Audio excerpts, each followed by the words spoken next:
All right, let's further unpack this by bringing in Mr. Gundo Maswime, who's a lecturer in the Department of Civil Engineering at the University of Cape Town and public policy specialist. So, Gundo, a very good afternoon to you. Talk to us about the private sector participation in the state infrastructure, where there could be issues around competition, accountability, and even service delivery. I suppose the minister there being very pragmatic and saying it is not a request, it is not in fact a tendering process, but they will also not privatize the rail network. It is simply at this stage a request for information. Some much needed clarity there, I suppose. Yes, I think in part it might mean that they are also anxious to find out what the terms are that the private sector want.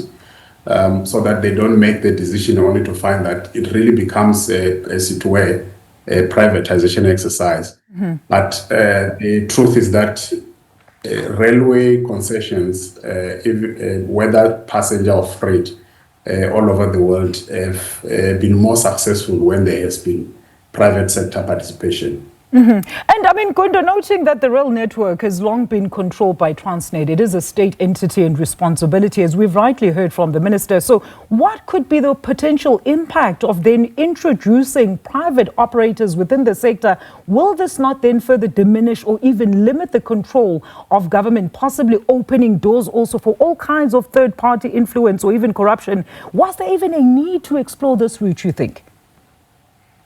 Yes, the need was there. The portfolio of roles that SANRAL has been taking on over the years has been increasing.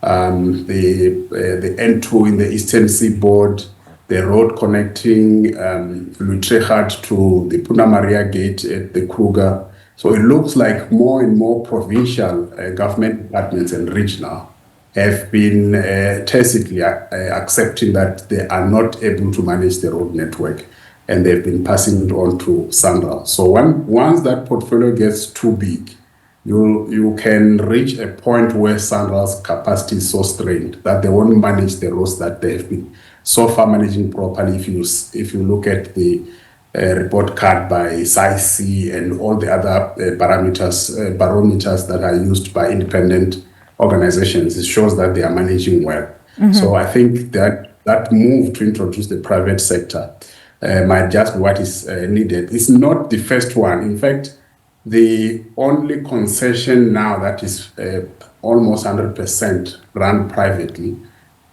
is the road from Hout Bay going to Miller's Point. The scenic route, and it's been managed quite well, where it doesn't have a lot of traffic. It's really mostly for tourism, mm-hmm. But it has worked well. So the model has been tested before.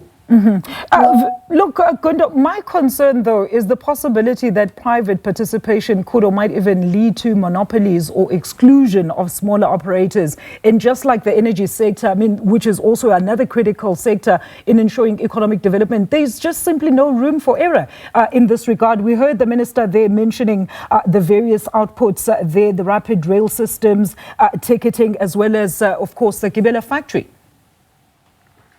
Yes, you've got a point. Let's just look at a railway system that has been partially privatized, such as the Gautrain. The Gautrain. The provincial department has set all the rules, the performance level, and so on. They tend to be quite expensive, and that's true. But I think a bigger concern should be these concessionaires. Where do they come from? Because you'll find in case of mostly the external, which is always most of the case, they're hardly ever South African based multinational companies. And every single cent except the salaries, you will find that it actually leaves the country. So if in their regulatory stipulations, they make a point to put that as a condition, that a certain portion of your profit must be reinvested back in the country, and even specify how that should be reinvested and should be monitored, that should be fine. Then government has got the regulatory muscle, which they must use now when they start. That's why the request for information is important for them to see.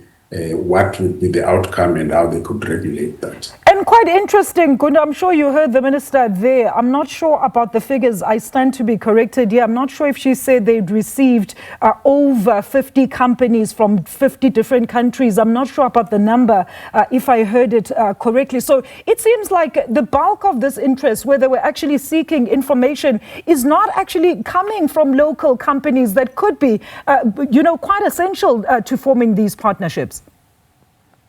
Yeah, so that is true, and that is a concern. In fact, the big question is, why are there no South African companies that can do such things, especially when you consider the fact that for a long time South Africa was running their rail network, so it means those skills should be still within the country. So why are there no companies? What we know is most of the people who were running the previous government have gone on into the private sector and run different companies. So if you were responsible for the railway, if you're responsible for the major road, why were they not able to set up companies that could now be taking advantage of this? Because there's a lot of money is involved, and almost all of it leaves the country, and that, for me, that is the biggest concern. So unless the regulatory, the stipulations that they put are so stringent that there is no way of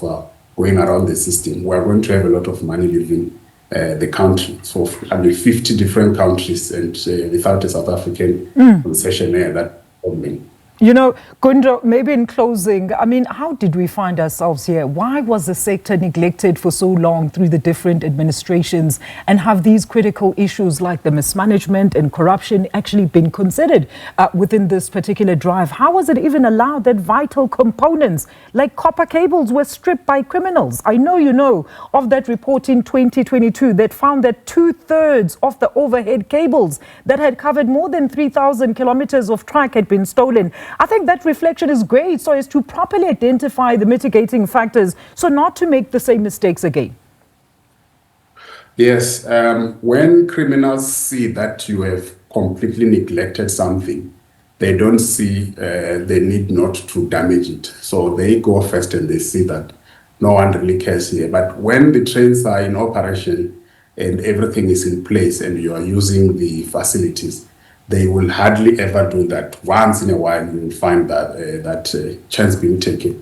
The second thing is government has been I don't know, afraid or reluctant to manage that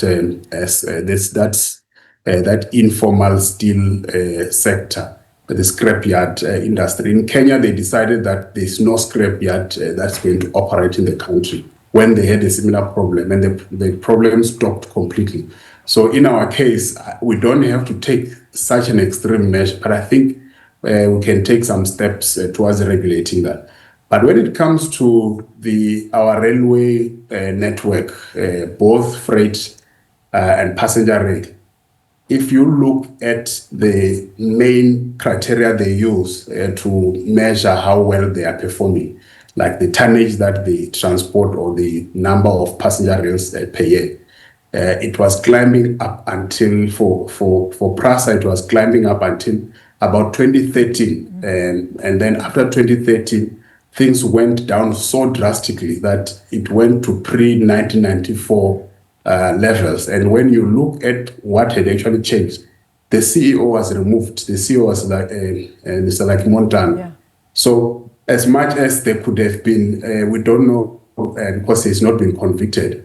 But the truth is, since he left, we have not been able to reach the type of performance that came when he took over and when he left. And it's the same with Gamma in Transnet. So we are starting to see a pattern where a CEO is accused of corruption. Whether true or not, we don't know because there's no conviction. But their departure is associated with a free fall of the performance of the organization. So that's a very worrying trend. It's the same as ESCOM. We are only recovering once again now. So this pattern needs to be looked at closely.